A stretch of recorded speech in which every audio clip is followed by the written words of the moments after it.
ಶನಿದೇವನು ಕರ್ಮ ಮತ್ತು ನ್ಯಾಯದ ದೇವರು. ಅವನ ಆಶೀರ್ವಾದವನ್ನು ಪಡೆಯಲು ನಾವು ಒಳ್ಳೆಯ ಕಾರ್ಯಗಳನ್ನು ಮಾಡಬೇಕು ಮತ್ತು ಸತ್ಯದ ಮಾರ್ಗದಲ್ಲಿ ನಡೆಯಬೇಕು. ಹೌದು, ಮಂಡ್ಯ ಜಿಲ್ಲೆ ನಾಗಮಂಗಲ ಟೌನ್ನಲ್ಲಿ ಇರುವ ಈ ಒಂದು ಕ್ಷೇತ್ರದಲ್ಲಿ ಶನಿದೇವರು ದಿನದಿಂದ ದಿನಕ್ಕೆ ಭಕ್ತರ ಕಷ್ಟಗಳನ್ನು ಕಳೆಯುತ್ತಾ ಇದ್ದಾನೆ. ಈ ದೇವಸ್ಥಾನ ಪ್ರತಿದಿನವೂ ತೆರೆದಿದ್ದು ಇಲ್ಲಿ ಕವಡೆ ಶಾಸ್ತ್ರ ವಿಶೇಷ. ಶನಿವಾರದಂದು ಸ್ವಾಮಿಯ ಆವಾಹನೆ ಇರುತ್ತದೆ ಹಾಗೂ ಪ್ರತಿ ಶನಿವಾರ ಇಲ್ಲಿ ಸ್ವಾಮಿಗೆ ಎಳ್ಳು ಬತ್ತಿ ಹಚ್ಚಿದರೆ ತುಂಬಾನೇ ಒಳ್ಳೆಯದು.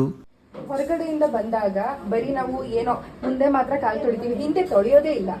ಆ ತರ ಕೆಲಸವನ್ನ ಮಾಡಿದಾಗ ನೋಡಿ ಅಮ್ಮ, ಇಂಬಡಿನಲ್ಲಿ ಸ್ವಾಮಿ ಯಾರೇನೇ ಒಳ್ಳೆತನವಾಗಿ ಮಾಡ್ಲಿ ಕೆಟ್ಟತನವಾಗಿ ಮಾಡ್ಲಿ, ಇಂಬಡಿನಲ್ಲಿ ಒಂದು ಕೆಟ್ಟ ದೃಷ್ಟಿಗಳು ದೋಷಗಳಿರ್ತದೆ ಅನ್ನೋದು ನನ್ನ ಅಭಿಪ್ರಾಯ.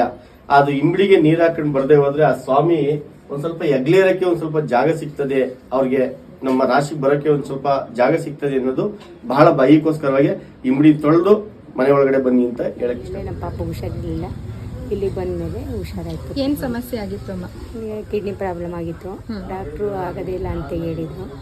ಆಮೇಲೆ ಸರಿ ಅಂದ್ಬಿಟ್ಟು ಇಲ್ಲಿಗೆ ಬಂದಮೇಲೆ ಹುಷಾರಾಗಿ ರಿಜಿಸ್ ಎಲ್ಲ ಮಾಡ್ಕೊಂಡು ಚೆನ್ನಾಗಿ ಒಡ್ಡಾಡ್ಕೊಂಡು ಚೆನ್ನಾಗಿದ್ದಾನೆ. ಇವಾಗ ಏನಿಲ್ಲ, ಪರವಾಗಿಲ್ಲ. ಇಲ್ಲಿಗೆ ಬಂದಮೇಲೆ ಹಂಗಾಗಿ ಬರ್ತಾ ಇದ್ದೀವಿ ನಾವು. ಏನು ಹೇಳ್ತೀರಾ ಶನಿದೇವರ ಮಹಿಮೆ ಬಗ್ಗೆ?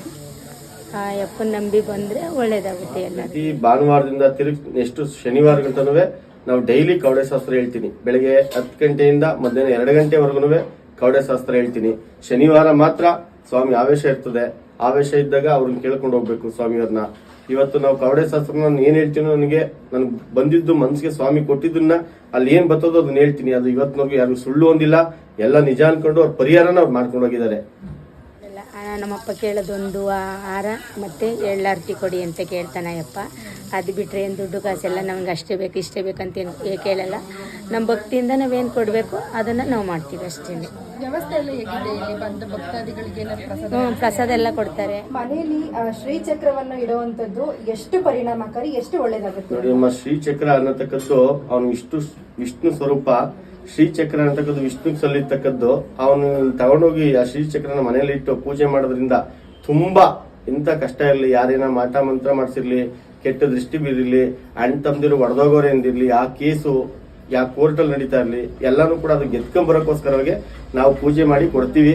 ಅದನ್ನ ಇಟ್ಟು ಮನೇಲಿ ಪೂಜೆ ಮಾಡಿದ್ರೆ ತುಂಬಾ ಒಳ್ಳೇದಾಗ್ತದೆ. ಈ ಕ್ಷೇತ್ರದಲ್ಲಿ ದೇವ್ರಿಗೆ ವರ್ಷಕ್ಕೊಂದ್ಸತಿ ನಾವು ಶಿವರಾತ್ರಿ ಆಗಿ 8 ದಿವಸಕ್ಕೆ ಸ್ವಾಮಿ ಜಾತ್ರೆ ಅಂತ ಮಾಡ್ತೀವಿ. ಆ ಜಾತ್ರೆನಲ್ಲಿ ನೋಡಿ ಎಳ್ಳಾರ್ತಿ ಇಲ್ಲ ಅಂದ್ರೆ ಅಣ್ಣಾರ್ತಿ ಆ ಸ್ವಾಮಿಗೆ ಯಾರು ಮಾಡ್ತೀನಿ ಅಂತ ಒಪ್ಕೊಂತಾರೋ ಅವ್ರು ಎಂತ ಕಷ್ಟ ಇದ್ರು ಇವತ್ತು ಹೊಡೆದಿದ್ದಾನೆ. ಎಳ್ಳಾರ್ತಿ ನಿಮ್ ಕೈಲಿ ಆಗಿದ್ದು ಒಂದು ಪಾವ್ ಎಳ್ಳಲ್ಲೇ ಒಂದು ಆರ್ತಿ ಮಾಡಿ ಅಂತ ಹೇಳಕ್ಕೆ ಇಷ್ಟಪಡ್ತೀನಿ.